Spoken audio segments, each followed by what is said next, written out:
പെണ്ണിനെയൊക്കെ ഞാൻ കണ്ടുവച്ചിട്ടുണ്ട് അപ്പച്ചി. ആണോ? ആഹാ, ഫോട്ടോ വല്ലതും ഉണ്ടോ? എവിടെ? ഫോട്ടോ എവിടെ? ആ, സുന്ദരിയാണല്ലോ. അവളുടെ വീട്ടിൽ സീന. അവളുടെ വീട്ടിൽ സമ്മതിച്ചില്ലെങ്കിൽ നീ അവളെ ഇങ്ങോട്ട് കൊണ്ടുപോവാ. അച്ഛനും അമ്മയും അച്ഛനോട് അമ്മയോടൊക്കെ ഞാൻ പറഞ്ഞോളാം. അപ്പച്ചല്ലേ പറയുന്നേ, നീ അവളെ ഇങ്ങോട്ട് കൊണ്ടുപോവാ. എന്റെ വീട്ടിൽ കിട്ടിയില്ല, അവളെ ഇവിടെ കിട്ടി, നീ അവളെ ഇങ്ങോട്ട് കൊണ്ടുപോവാ. അച്ഛേ, ഒരു നീ നടന്ന് വിളിച്ചോണ്ടിരിക്കുന്നു. എന്നാ അമ്മ പൊക്കോ, ഞാൻ പിന്നെ എടുത്തോളാം. ഇല്ല, നീ എടുക്ക്. അത് പിന്നെ അമ്മ കുറെ ദിവസമായി ഞാൻ കാണുന്ന ഒരു ഫോൺ വിളി, ഒരു ഗുണങ്ങളൊക്കെ. ഞാൻ പറയായിരിക്കായിരുന്നു. എനിക്ക് അപ്പോഴേ മനസ്സിലായി എവിടെ അവളുടെ വീട്. അത് ഞാൻ പറയാം. എന്തായാലും ജോലിക്കായില്ലേ, ഇനി നമുക്ക് നോക്കാം. നമുക്ക് പിന്നെ അടുത്ത ആഴ്ച വീട്ടിൽ പോയിട്ട് നാളേക്കാം. അച്ഛൻ സമ്മതിക്കോ?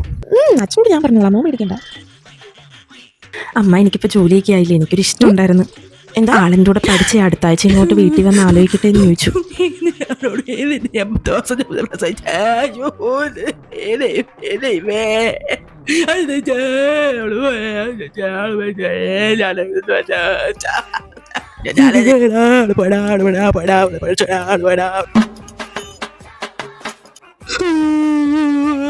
എനിക്ക് ജീവനുള്ളിടത്തോളം ഇവിടെ പൈകത്തില്ലടി, എനിക്ക് ജീവനുള്ളിടത്തോളം ഇവിടെ പോയാ പൈകത്തില്ലടി.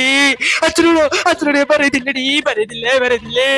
എന്റെ അയ്യോ, നീ പൊടിച്ചു പോടി.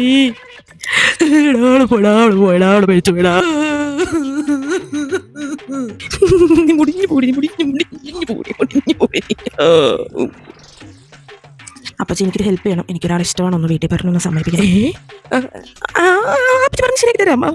മോള് അവൻ്റെ ഡീറ്റെയിൽസ് പറയാം. ആളിപ്പോൾ ദുബായിലാണ്. നെക്സ്റ്റ് ലീവിന് വരുമ്പോൾ എൻ്റെ എക്സാംസ് കഴിയും. അപ്പച്ചി ഒന്ന് സംസാരിച്ചാൽ മോളെ, അപ്പച്ചി എല്ലാം വീട്ടിൽ പറഞ്ഞ് ശരിയാക്കി തരാം. മോള് പിടിക്കണം, നമ്മളൊന്നുകൊണ്ട് പേടിക്കണ്ട. അപ്പച്ചി ഉറപ്പ് അപ്പച്ചി എല്ലാം ശരി തരാം. മോളിപ്പിക്കോ വെറുതെ ക്ലാസ്സിലുണ്ട്. മോളിപ്പിക്കോ. പോയിട്ട് വാ. അവളുടെ പ്രേമക്കല്യാണം. അതോനെ കൊച്ചങ്ങ് കൈവിട്ട് പോയല്ലോ. അവളോട് വന്നിരുന്നു. അവർക്കൊരുത്തന്നെ ഇഷ്ടമാണെന്നും കെട്ടിച്ചു കൊടുക്കാൻ ഞാൻ വീട്ടിൽ സംസാരിക്കണമെന്നും. പഠിക്കാറൊന്നും വിടിയേ വേണ്ടി കൊച്ചിനാ. നിർത്തിച്ചോ, നാളെ വീട്ടിലെത്തിക്കോണം.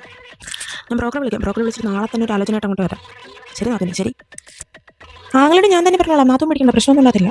അങ്ങനെ ഇപ്പം നമ്മുടെ കുടുംബത്തിലെ പെൺപിള്ളേരാരും പ്രേമിച്ച് കല്യാണം കഴിക്കണം.